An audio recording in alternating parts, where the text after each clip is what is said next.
Assalamualaikum warahmatullahi wabarakatuh. Perkenalkan, nama saya Dina Setianingrum, kelas 10 Akuntansi SMK Muhammadiyah Adiwarna. Pada kesempatan kali ini saya akan menyampaikan tadabbur ayat Quran surat Az-Zariyat 24-27. A'udzu billahi minasyaitonir rajim. Bismillahirrahmanirrahim. Hal ataka hadithu dhaifi Ibrahim maqamin id dakhalu alaihi faqalu salama qala salamu qaumun munkarun faragha ila ahlihi faja'a bi'ijlin samin faqarrabahu ilaihim qala ala ta'kulun, yang artinya, sudahkah sampai kepadamu Muhammad cerita tamu Ibrahim, malaikat-malaikat yang dimuliakan?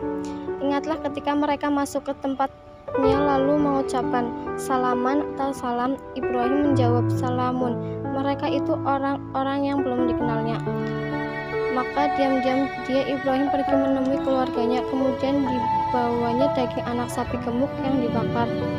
Demi langit yang mempunyai jalan-jalan, lalu dihidangkannya kepada mereka, tetapi mereka tidak mau makan. Ibrahim berkata, "Mengapa tidak mau makan?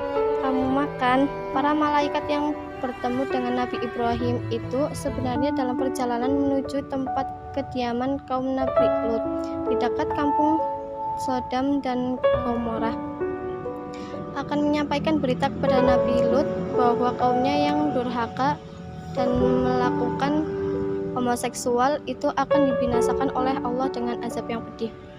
Dalam perjalanan itu mereka mampir ke rumah Nabi Ibrahim untuk menyampaikan kabar gembira bahwa beliau akan mendapat seorang anak laki-laki yang alim dan soleh bernama Ishak dari istrinya Sarah. Walaupun beliau sudah lanjut usianya dan menyangka dirinya sudah mandul.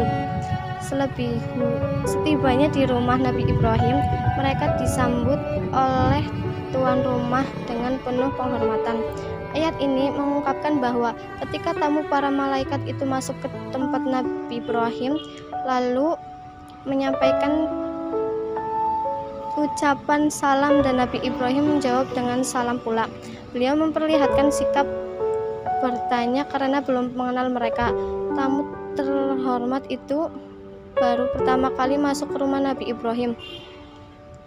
Oleh karena itu, tamu memperlihatkan sikap ingin berkenal dulu.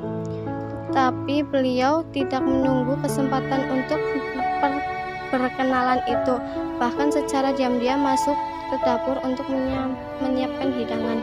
Ayat ini menerangkan bahwa Nabi Ibrahim dengan diam-diam pergi menemui keluarga yaitu Sarah, lalu menyembelih seekor anak sapi yang gemuk dan setelah dibakar, hidangan itu dibawanya sendiri ke dalam tamu-tamunya serta berkata dengan hormat, lalu mempersilakan mereka makan. Meski kita dianjurkan untuk memuliakan tamu, bukan berarti kita berlebihan dalam menjamu tamu. Dalam hal makanan dan minuman, merujuk kisah Nabi Ibrahim alaihissalam dalam ayat di atas, beliau masuk ke dalam rumah secara sembunyi-sembunyi dan menyajikan daging sapi yang beliau miliki. Artinya, Nabi Ibrahim alaihissalam berusaha menyajikan hidangannya yang hanya ia miliki. Tak perlu juga membebani diri dengan menyajikan hal yang tak ia miliki. Kita juga tidak perlu menyajikan semua hidangan yang kita miliki kepada sang tamu. Jika hendak pulang, Islam menganjurkan agar tuan rumah mengantar sang tamu hingga depan pintu, dan hanya duduk di tempat semula dan mempersilahkan tamunya keluar sendiri. Semoga kita diberikan kekuatan untuk senantiasa memuliakan setiap tamu yang datang kepada kita. Demikian, yang dapat saya sampaikan. Mohon maaf apabila ada kesalahan. Nun wal qalami wa ma yasturun. Fattabiqul khairat. Wassalamualaikum warahmatullahi wabarakatuh.